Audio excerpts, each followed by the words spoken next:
Hello friends, welcome to my YouTube channel the Knowledge park.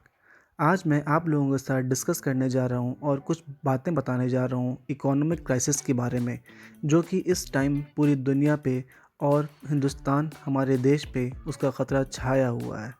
बता दूँ दोस्तों कि बारक्लेज, जो कि एक ब्रिटिश मल्टीनेशनल इन्वेस्टमेंट बैंक और फिनंशियल सर्विसेज कंपनी है जो कि इंग्लैंड में है, उसकी कुछ रिपोर्ट्स इंडिया के बारे में आई है जो मैं आप लोगों को बताने जा रहा हूँ। बार्क्लेस ने इंडिया की ग्रोथ फॉरकास्ट रेट 0% बताई है कैलेंडर ईयर 2020 में, क्योंकि कंट्री एक लंबे समय तक के लिए लॉकडाउन हो चुकी है और ये लॉकडाउन एक्सटेंड होकर अब 17 मई तक का हो चुका है कोविड-19 की वजह से। बार्क्लेज ने ये साफ मेंशन किया है कि पार्शियल बेसिस पे लॉकडाउन 6 जून तक एक्सटेंड होगा।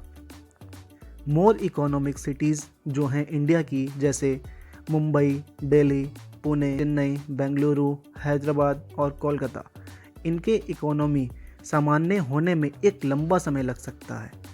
लॉकडाउन 3 इंडिया की इकोनॉमी को एक बहुत बड़ी मुसीबत में डालने जा रहा है। गवर्नमेंट को रोड मैप बताना होगा कि उनकी क्या स्ट्रेटजीज़ रहेंगी इकोनॉमी को लेके। ऐसा एस्टिमेट किया गया है बार्क्लेज की रिपोर्ट में कि इंडिया में 234.4 बिलियन डॉलर तक का लॉस होगा। बार्क्लेज की एक रिसर्च ने बताया कि उनकी एक रिपोर्ट, जो कि investment bank of Barclays bank PLC और उनके एफिलिएट्स से आई हैं, कहती हैं कि इकोनॉमिक इम्पैक्ट जो कोविड-19 का पड़ने वाला है वो इतना बुरा होगा जो पहले कभी सोचा भी नहीं जा सकता था। ऐसा एक्सपेक्ट किया जा रहा है कि जून तक इन्वेंट्री बिल्डिंग और कुछ पेंटम कंजम्पशन, मतलब कि ऐसा सिचुएशन जब सर्विस और प्रोडक्ट की डिमांड स्ट्रॉन्ग होगी, ऐसा एक्सपेक्ट किया जा रहा है कि जून तक वो थोड़ी स्ट्रॉन्ग हो सकती है।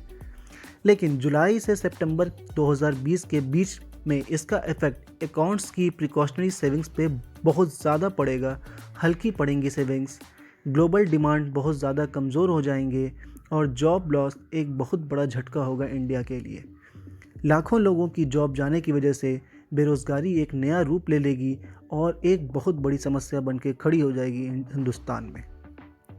बार्क्लेज की रिपोर्ट के अनुसार growth forecast rate calendar year 2020 के लिए जो 2.5% एक्सपेक्ट किया था वो अब 0% पे आ गया है, और 2020 टू 2021 का जो ग्रोथ फॉरकास्ट रेट 3.5% एक्सपेक्ट किया था वो अब गिर के 0.8% तक आ चुका है। बार्क्लेज के अनुसार अभी तक जो रिस्ट्रिक्शंस थे मूवमेंट में, उसकी वजह से इकोनॉमी बहुत ज़्यादा डैमेज हो सकती है। इसका सबसे ख़तरनाक असर माइनिंग, एग्रीकल्चर, मैन्युफैक्चरिंग और यूटिलिटी सेक्टर्स में पड़ेगा। इस ताज़ी रिसर्च के बाद बार्क्लेज की रिपोर्ट के अनुसार इंडिया में इकोनॉमिक लॉस करीब 234.4 बिलियन डॉलर तक का होगा। इससे पहले बार्क्लेज का अनुमान 120 बिलियन डॉलर तक के नुकसान का था, जो कि अब बढ़ के 234.4 बिलियन डॉलर तक जा चुका है। ये आंकड़ा और भी बढ़ सकता है और कोरोना की महामारी के बाद देश को आर्थिक तंगी का सामना करना पड़ सकता है। कोविड-19 के केसेस इंडिया में तेज़ी से बढ़ रहे हैं और 37,000 के पार जा चुके हैं। ऐसे में इस इकोनॉमिक क्राइसिस को रोक पाना या मेंटेन कर पाना गवर्नमेंट के लिए एक बहुत बड़ा चैलेंज होगा। आईएमएफ इंटरनेशनल मॉनेटरी फंड की एक ताज़ा रिपोर्ट के अनुसार ग्रोथ प्रोजेक्शन इंडिया की 2021 में एक्सपेक्टेड जो थी वो 5.8% थी, जो प्रोजेक्टेड की गई थी जनवरी 2021 की, वो गिर के अब 1.9% पे आ चुकी है। ग्रेट लॉकडाउन की वजह से, कोविड-19 की वजह से पूरे दुनिया भर में चल रहा है, वो वर्ल्ड की इकोनॉमी को बहुत ही बुरी तंगी की तरफ लेके जाएगा। इसकी तुलना इंटरनेशनल मॉनेटरी फंड ने 1930s के द ग्रेट डिप्रेशन से की है। वर्स्ट रिसेशन हो गई है पूरी दुनिया के लिए। कोरोना वायरस पैंडमिक ऐसे टाइम पे आया है जब इंडिया की इकोनॉमी पहले से बहुत स्लो चल रही थी, परसिस्टेंट फिनेंशियल सेक्टर की वीकनेस से। आईएमएफ ने साफ मेंशन किया कि इकोनॉमिक फॉल आउट कुछ स्पेसिफिक सेक्टर्स को बहुत ज़बरदस्त झटका देने वाले हैं। ऐसे में पॉलिसी मेकर्स को इम्प्लीमेंट करना होगा सब्सटैंशियल टारगेटेड फिस्कल को, जिसमें गवर्नमेंट की रेवेन्यू कलेक्शन होती है, टैक्सेस और टैक्स कट्स जमा होते हैं और फिर उन टैक्सेस के जो अमाउंट होते हैं उनको स्पेंड करना होगा देश की इकोनॉमी को इन्फ्लुएंस करने के लिए, बढ़ाने के लिए।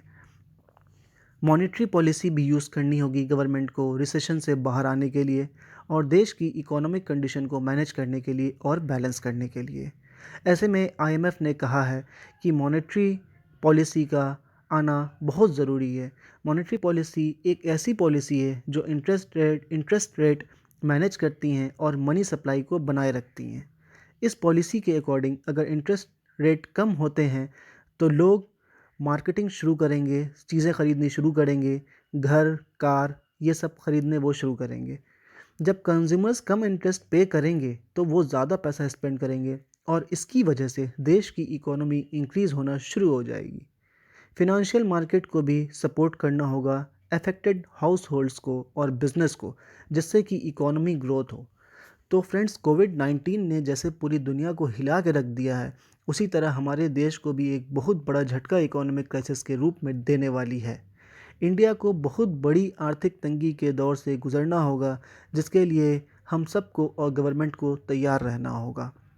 तो दोस्तों, इस तरह से मैंने आप लोगों को बताई बार्कलेस की और आईएमएफ की बिल्कुल ताज़ा रिपोर्ट। इस तरह की और वीडियोस देखने के लिए हमारे चैनल को subscribe, like, comment and share करें। धन्यवाद।